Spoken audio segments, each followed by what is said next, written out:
reality stands. A nightmarish world infested with lies and deceptions. In that other world, the forgotten ones awaits. And by the wheel of fate, some have fought against the dark ones. Them. Thus, falling into despair, into oblivion. These are their stories. These are their legends. These are the Paranormal Chronicles.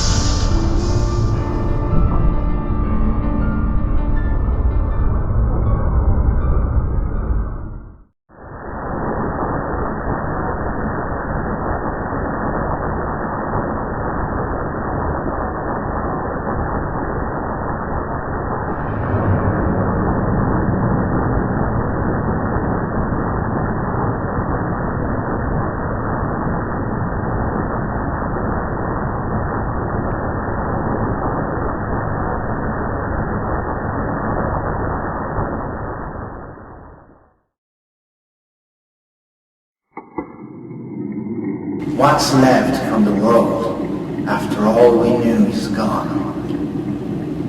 How can we carry on after our world has turned into ruins?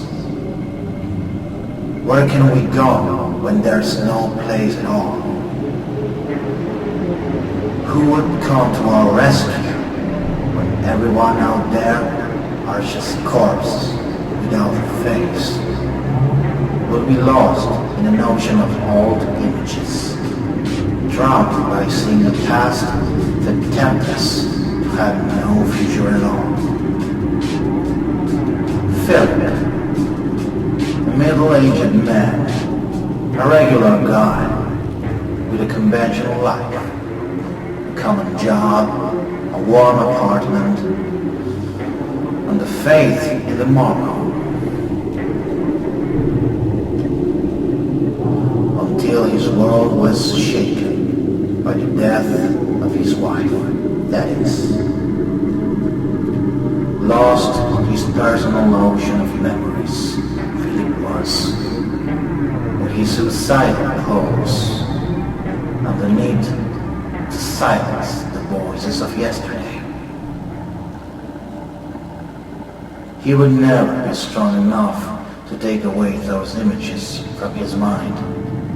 The images of his wife, of his lifeless body. He knew the sun would rise the next morning. He would stare it alone forevermore. He walked through the ruins of his world. Psychological help, group therapy, you name it. But in time, even those places where he found momentary peace would turn into a grey shade. The shade of his past. Enter the final card. The paranormal card.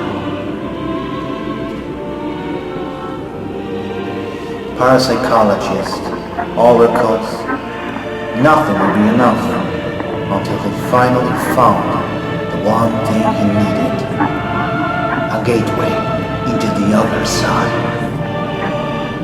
On a dark place, lost within our city, he found these oracles that spoke of a special place.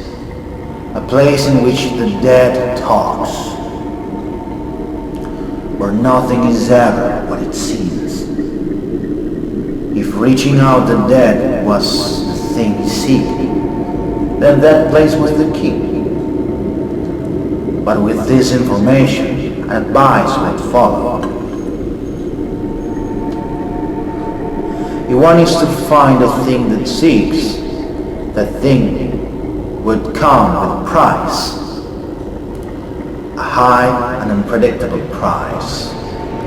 Naturally, to explain this to a man with nothing to lose was useless. quiet night, he arrived at this special place. If everything was true, then the high price he paid for this information would be fair. Before him, a quiet passage, full of small and beautiful houses, with the exception of one. Right before him, an old house in decay, with its two closed windows, and a paint torn away by the ages. The door seemed to be open. To get in would be no trouble at all. The real problem will be one awaited him inside. Outside, in the streets, a warm breeze swung over. But inside the house, only stillness, cold, and no air awaited him. An oppressive surrounding. Where to begin? He asked to himself. How would he summon his loved one? His instinct made him to take out a memento from the past, a necklace from his wife. He tried everything. He spoke to the walls. He waited and waited, sitting in the dark. He tried to remember the face of his loved one and the lost days. But nothing seemed to work. Deception invaded. After a while, bitterness arrived, and with it, the need to quit. As he walked the path that leads to the outer world, a fragrance invaded his senses. That perfume. That's the one his wife used back in the old days. That perfume. Listen. The lights in that house turned on, blinking once. God, am I losing my mind? The lights blinked twice. You don't have to be a genius to understand its meaning. That man found what he desired, and thus, all the night he endured, locked away in that place, walking and talking to the one that appeared to be the spirit of his beloved, feeling the breeze, the calm.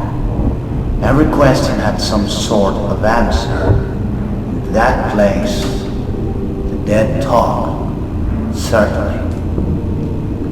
The light of dawn arrived, giving that man a reason to leave that holy place, but not without promising his return first. As he lived, the light seemed to disappear, just like the breeze and the perfume. Once again, the oppression and the loneliness of a place that seeked out life. The day, just a period between his wife and himself.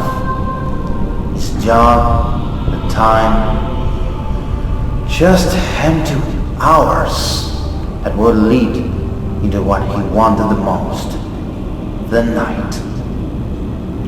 And so it was. For countless nights, he visited the forgotten house, feeling the joy of the companionship of the one he loved the most. His routine, just a thing in the middle, daytime job and nocturnal confinement. The joy and the calm within those walls. No more group therapies, no more oracles, no more perdition, no more questions, and no more past. Even as his senses clouded even more in that place, he found happiness.